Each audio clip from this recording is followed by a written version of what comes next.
బ్రిటన్లో ఎమర్జెన్సీ పరిస్థితులు నెలకొన్నాయి. వలసలకు వ్యతిరేకంగా చాలా ఆందోళనలు జరుగుతున్నాయి.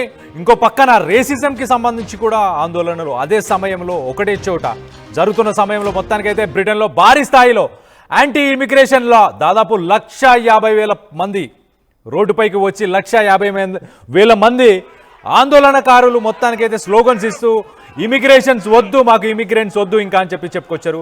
అదే సమయంలో సేమ్ టైం జాత్యహంకారానికి సంబంధించి వ్యతిరేకంగా మరొక ర్యాలీ చోటు చేసుకుంది.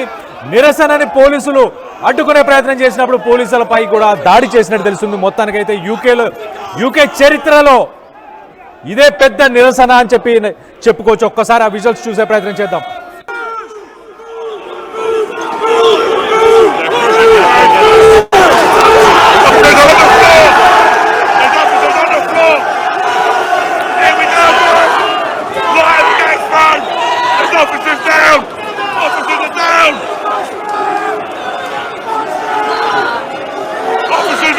Transticks are out! Here we go! They're coming now, guys! They're through!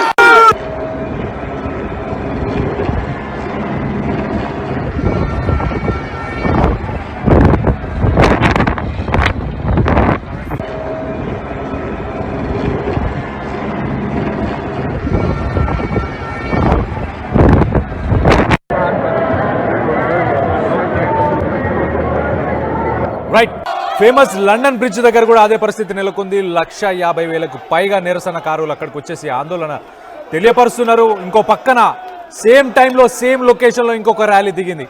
వాళ్ళు ఏంటంటే జాత్యహంకారానికి సంబంధించిన వాళ్ళందరూ మమ్మల్ని వెలివేయకూడదు, మేమందరం లండన్ కోసం కష్టపడి పనిచేశాం అని చెప్పేసి వాళ్ళు ర్యాలీ తీసే ప్రయత్నం చేశారు. వాళ్ళని కూడా దాదాపు 1000 మంది పోలీసులు ఆపే ప్రయత్నం చేశారు. మొత్తానికైతే నిరసనకారులు పోలీసులపై దాడి చేసి పోలీసులను కూడా గాయపరిచారు. మొత్తానికైతే యునైటెడ్ కింగ్డమ్ కాకుండా యునైట్ ద కింగ్డమ్ని యునైట్ చేయండి అని చెప్పేసి ఒక స్లోగన్తో వచ్చారు. దాంతోపాటు స్టాప్ ద బోట్స్ అంటే ఏంటి, బోట్స్లో మిగతా దేశాలకు సంబంధించిన ఇమిగ్రెంట్స్ ఎవరైతే వస్తున్నారో వాళ్ళందరినీ ఆపండి అని చెప్పేసి we want our country back అని చెప్పేసి భారీ ఎత్తున స్లోగన్స్ అయితే చేసుకుంటూ వచ్చారు. మొత్తానికైతే 26 మంది పోలీస్ ఆఫీసర్స్ దీంట్లో గాయపడ్డారు. 25 మందిని అరెస్ట్ చేశారు. కొంతమంది ఎవరైతే చాలా వైలెంట్గా బిహేవ్ చేశారో వాళ్ళందరినీ కూడా అరెస్ట్ చేశారు. మొత్తానికైతే రేసిజానికి సంబంధించి అలాగే జాతి అహంకారానికి సంబంధించి కూడా 5,000 మంది పార్టిసిపేట్ చేశారు ఒక ర్యాలీలో. వాళ్ళు కూడా వైట్ హాల్ దగ్గరికి రావడానికి ప్రయత్నం చేశారు. వాళ్ళని 1000 మంది పోలీసులు అడ్డుకునే ప్రయత్నం చేసినప్పుడు దాంట్లో 26 మంది పోలీసులు గాయపడ్డారు. 25 మందిని అరెస్ట్ చేసినట్టు కూడా తెలుస్తుంది. మొత్తానికైతే లండన్ మేయర్ సాదిక్ ఖాన్ అలాగే హోమ్ సెక్రటరీ షబానా మొహమ్మద్ వీళ్ళిద్దరు కూడా ఈ వైలెన్స్కి సంబంధించి ఈ గొడవకు సంబంధించి ఏదైతే కారణం ఉందో వీటన్నిటిని కూడా వాళ్ళు ఖండించారు. తీవ్రంగా ఖండిస్తూ దీన్ని మేము అసలు సమర్థించాం, దీన్ని అసలు యాక్సెప్ట్ చేయం, కంప్లీట్లీ అన్యాక్సెప్టబుల్ అని చెప్పేసి వాళ్ళు కూడా ఒక స్టేట్మెంట్ ఇచ్చారు. అలాగే షబానా మహమ్మద్ హోమ్ సెక్రటరీ ఎవరైతే ఉన్నారో ఆమె అయితే చాలా క్లియర్గా ఎవరైతే క్రిమినల్ యాక్టివిటీస్లో పాల్గొంటారో వాళ్ళపై చట్టాన్ని చూపిస్తాం, చట్టాన్ని తన ఫుల్ ఫోర్స్ని ఖచ్చితంగా చట్టం చూపిస్తుందని చెప్పేసి చెప్పారు. ఎవరైనా ప్రొటెస్ట్ చేయాలనుకుంటే ఫండమెంటల్ రైట్ ఖచ్చితంగా ఉంది, అందరూ పీస్ఫుల్గా ప్రొటెస్ట్ చేయొచ్చు. కానీ ఇలా పోలీసులను గాయపరిచి ఇలా అల్లర్లు చేసి ప్రభుత్వ ఆస్తులను ధ్వంసం చేసే ప్రయత్నం ఎవరైతే చేస్తారో వాళ్ళని ఖచ్చితంగా పూర్తిగా చట్టానికి ఉన్న అధికారాలన్నీ ఉపయోగించి వాళ్ళందరూ కూడా లాని ఫేస్ చేయాల్సి వస్తుందని చెప్పి ఆమె చెప్పుకొచ్చింది. మొత్తానికైతే ఒక్కసారి హిస్టరీలో చూద్దాం, అసలు గతంలో ఏం జరిగిందనేది ఒక్కసారి చూసే ప్రయత్నం చేద్దాం.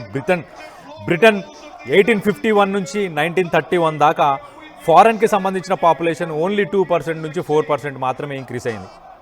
అంటే 1931 నుంచి మళ్ళీ 1951 నుంచి 1991 దాకా 1951 నుంచి 1991 అంటే సెకండ్ వరల్డ్ వార్ అయిపోయిన తర్వాత ఏమైంది అని అంటే లేబర్ షార్టేజ్ వచ్చేసింది. పాపులేషన్ ఉంది కానీ సరిపోవట్లేదు, లేబర్ షార్టేజ్ వచ్చింది. అప్పుడు అబ్రాడ్ నుంచి ఫారినర్స్ని రమ్మని గవర్నమెంట్ కూడా ఇన్వైట్ చేసింది. సో మొత్తానికైతే అప్పుడు 5 నుంచి 6%కి ఉన్న రెసిడెంట్స్ పెరిగారు. అంటే 1 నుంచి 2% మాత్రమే 91 దాకా పెరిగారు. దాని తర్వాత 91 నుంచి 91 నుంచి 2011 దాకా మనం చూస్తే కనుక హిస్టారికల్గా ఒక హై లెవెల్లో సర్జ్ వచ్చింది. 13.4% అంటే 6% ఉన్నది కాసా 13.4%కి మారిపోయింది. సో ఫారినర్స్ ఎక్కువ మంది వచ్చేసారు. యూరోపియన్ యూనియన్ ఎక్స్పాన్షన్ అయింది ఒక పక్కన. గ్లోబల్గా స్టూడెంట్స్ చాలామంది చాలా కంట్రీస్ నుంచి స్టూడెంట్స్ గురించి కూడా ఒక్కసారి మాట్లాడుకునే ప్రయత్నం కూడా మనం చేద్దాం. ఒకసారి మనం చూస్తే కనుక భారత్ ఇండియాకు సంబంధించిన స్టూడెంట్స్ ఎవరైతే అబ్రాడ్కి వెళ్ళే వాళ్ళు ఉంటారో వాళ్ళ ఫస్ట్ ప్రిఫరెన్స్ అమెరికా ఉంటుంది. దాని తర్వాత నెక్స్ట్ ప్రిఫరెన్స్ లండన్ ఉంటుంది. ఈ మధ్యకాలంలో మనం చూస్తే అమెరికా ఫస్ట్ అంటే లోకల్స్కే ఫస్ట్ ప్రిఫరెన్స్. దాని తర్వాత లండన్లో కూడా ఇప్పుడు గో బ్యాక్ అని చెప్తున్నారు. We want our country back అని చెప్తున్నారు. అంటే ఇక్కడ కూడా లోకల్స్కే ఫస్ట్ ప్రిఫరెన్స్ ఇవ్వాలి, బయట నుంచి ఇమిగ్రెంట్స్ వద్దని చెప్తున్నారు. ఈ మధ్యకాలంలో మనం చూస్తే చాలా దేశాలు ఓన్లీ లోకల్స్కే ప్రయారిటీ ఇవ్వాలి అని చెప్పేసి వాళ్ళు కూడా చెప్పుకొస్తున్నారు. సో మన ఇండియన్ స్టూడెంట్స్ ఎవరైతే ఎక్కువ శాతం తెలుగు రాష్ట్రాల నుంచే ఎక్కువ శాతం వెళ్తుంటారు, 30 to 40% ఇండియా నుంచి వెళ్ళే దాంట్లో 30 to 40% తెలుగు రాష్ట్రాల నుంచే వెళ్తారు. సో తెలుగు రాష్ట్రాల నుంచి వెళ్ళే మన స్టూడెంట్స్ అందరూ కూడా జాగ్రత్తగా ఉండాలి.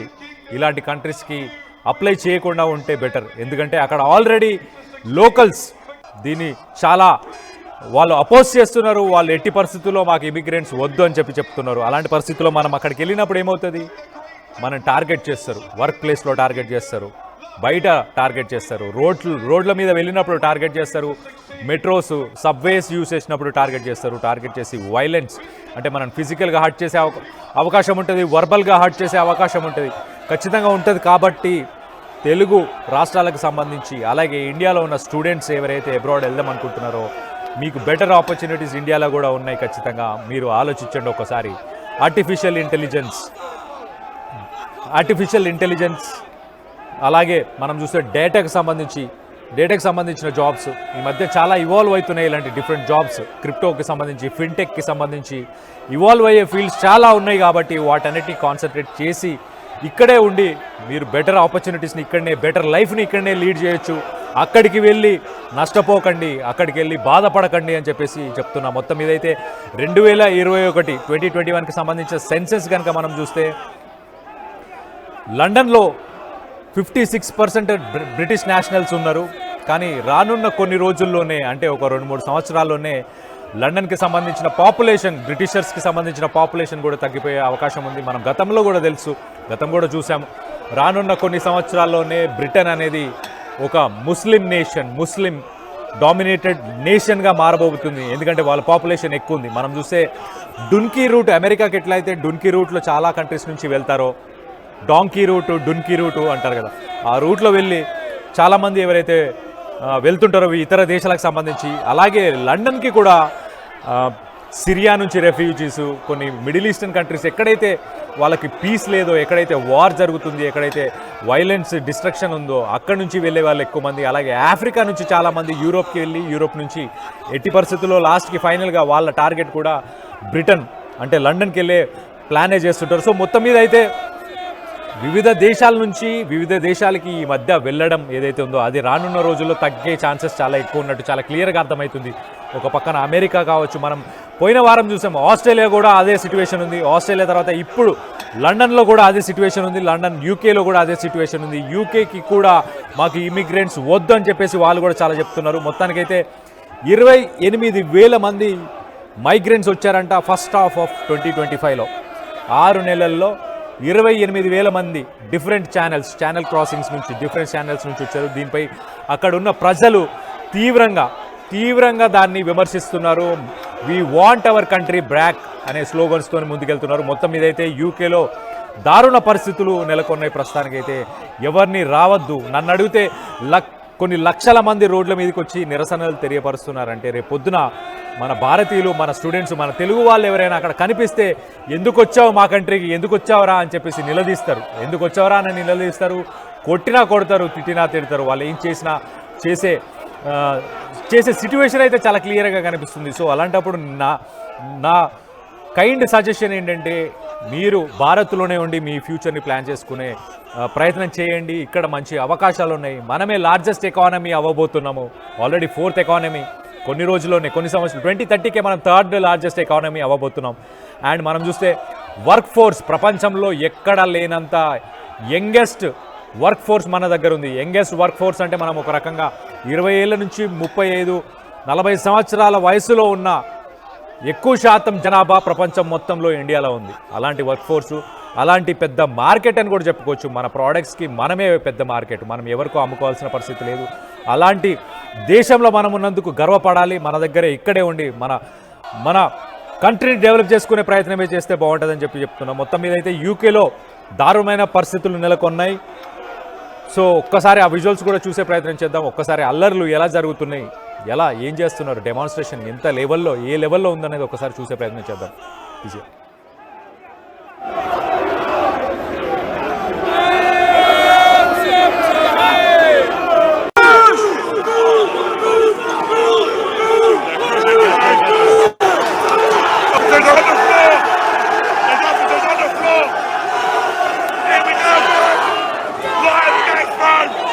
Officers down!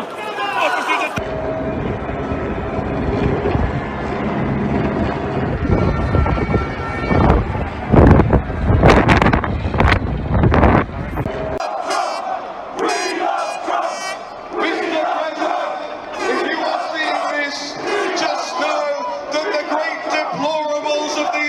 Kingdom love you, we are with you, we stand with you, and we want you to succeed.